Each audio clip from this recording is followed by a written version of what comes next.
اور زمبابوے کے لیے ٹیم تھی جس کو فائنل کرنا ضروری تھا. وہ بھی کل رات بھی ان کی میٹنگ ہوتی رہی, آج بھی انہوں نے کی, اور الحمدللہ وہ بھی انہوں نے اناؤنس کر دی. تیسری چیز جو تھی, جو سب سے پہلے میں بابر کا ذکر کروں گا. بابر ہمارا پاکستان کا ایک ایسٹ ہے, اور ایک کافی عرصے بعد اس طرح کے بڑے پلیئرز آتے ہیں, بٹ اس نے مجھ سے رابطہ کیا اور اس نے کہا کہ حسن بھائی میں ایز اے کیپٹن کنٹینیو نہیں کرنا چاہتا. اور کسی نے اس سے کوئی بہت ساری باتیں بیچ میں آتی نہیں تھی, لیکن میں آپ کو بتا سکتا ہوں کہ پی سی بی سے کسی نے اس سے کوئی نہ رابطہ کیا تھا کہ آپ نے کیپٹنسی چھوڑنی ہے یا کچھ کرنا ہے. اس کا خود اس نے پہلے کوچز سے اور باقی لوگوں سے اپنے مشورہ کیا, اور پھر اس نے مجھے کہا کہ میں ایز کیپٹن کنٹینیو نہیں کرنا چاہتا.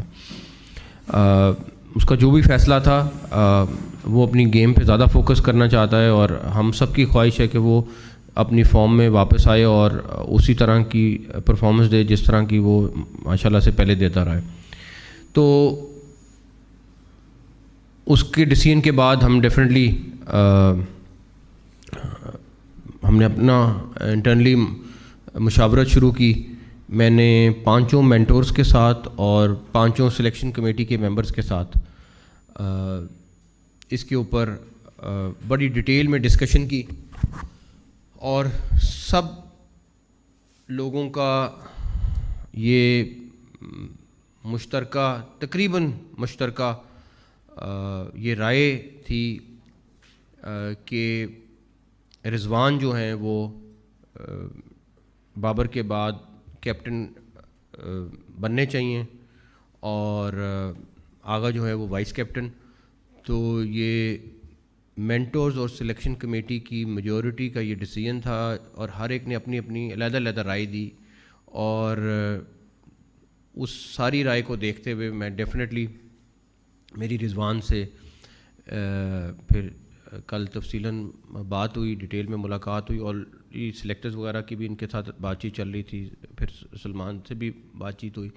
تو ہم نے یہ فیصلہ کیا ہے کہ یہ کیپٹنسی جو ہے یہ رضوان کے سپورٹ کریں, اور میری یہ نیک خواہشات اور دعائیں کہ اللہ تعالیٰ ان دونوں کو اور پوری ٹیم کو اور سلیکٹرز کو کامیاب کریں.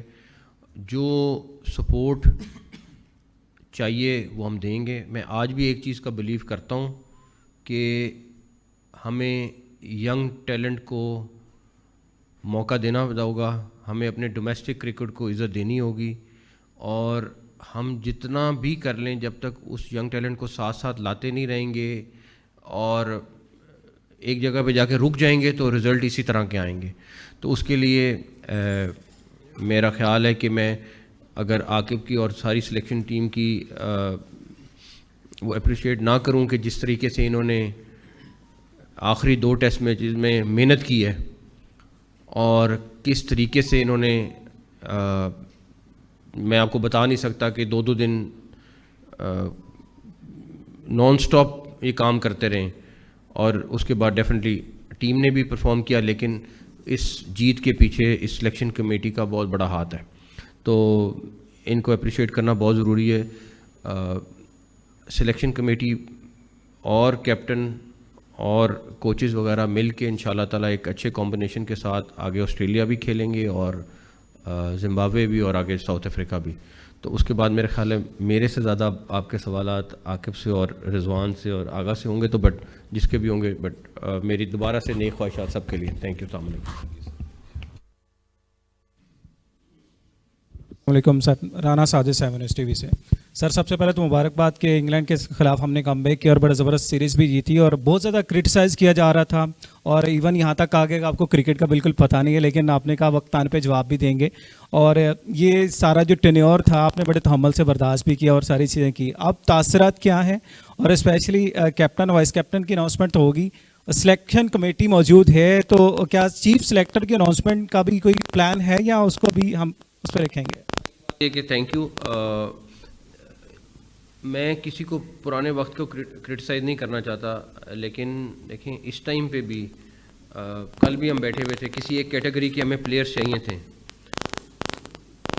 جو ہمارے پلیئر کسی نہ کسی طرح انجری میں چلے جاتے ہیں، جو ان کے ساتھ حال ہوا ہے پاسٹ میں، وہ واپس کوئی ریکور نہیں کر رہا. اگر آپ کو کوئی بولرز کی کمی ہے تو وہ انجری میں گئے ہوئے ہیں، بیٹسمین کی کمی، مطلب ٹیلنٹ آپ کے پاس موجود ہے لیکن آپ کے پاس آگے نہیں آ رہا. اس کے لیے ہمیں کام کرنا ہے اور ابھی کافی سارا کام اور کرنا ہے. جہاں تک رہی دوسری بات آپ کی، دیکھیں اس ٹائم پہ یہ کنوینر بھی ہیں اور یہ ساری میٹنگز کنڈکٹ بھی کر رہے ہیں، اور صرف چیف کا ورڈ اگر نہیں یوز کرے تو ایک علیحدہ بات ہے. اس کی وجہ یہ ہے کہ جب آپ ان کی سلیکشن کمیٹی کی میٹنگ میں بیٹھیں، جس طرح کی یہ بحث کر رہے ہیں، جس طرح کی یہ 8-8 گھنٹے کی میٹنگ کر رہے ہیں، 8-8 گھنٹے کی، تو ہر ایک کا ووٹ برابر کا ووٹ ہے. عاقب کا ایکسپیرینس ہے، علیم ڈار صاحب کا اپنا ایکسپیرینس ہے، اظہر کا ہے، ہر ایک اپنا اپنا کر رہا ہے. تو کنوینر ہیں اور اس سے آئی تھنک کافی میسج چلا جاتا ہے. تو اگر وہ ورڈ اگر نہیں ہے بٹ باقی سارا کچھ موجود ہے. السلام علیکم عاقب بھائی، میرا آپ سے پہلے سوال ہے، پھر رضوان بھائی سے سوال ہے. پاکستان میں یہ سمجھا جاتا تھا کہ راول پنڈی کی جو پچ ہے وہ کبھی چینج نہیں ہو سکتی. اس میں آپ نے ایسا کیا گڑ ڈالا کہ وہ چینج بھی ہوئی اور پاکستان کے حق میں ریزلٹس آئے؟ جو پہلے جو لوگ کہتے رہے ہیں ان کو آپ نے ان کی پرسیپشن کو، ان کے عملی اقدامات کو بدلا. دوسرا رضوان بھائی آپ کو مبارک ہو سب سے پہلے کپتانی کی. باقی جو پلیئرز ہیں ابھی جو اسکواڈ اناؤنس ہوا ہے اس میں زیادہ تر نوجوانوں کو اور ڈومیسٹک کے پرفارمرز کو، جنہوں نے چیمپئنز کپ میں اور جو ڈومیسٹک ہے اس میں پرفارمرز کو چانس دیا گیا ہے. پہلی مرتبہ دیکھا گیا کہ اتنی بڑی تعداد میں ڈومیسٹک کے پرفارمرز کو موقع دیا گیا. تو کیسے لے کر جانے کا ارادہ ہے پلیئرز کو؟ کیسے، کیونکہ پلیئرز تو آپ سے آلریڈی پہلے بڑے خوش ہیں، لیکن اب کیا پلاننگ اور اسٹریٹجی بنائی ہے؟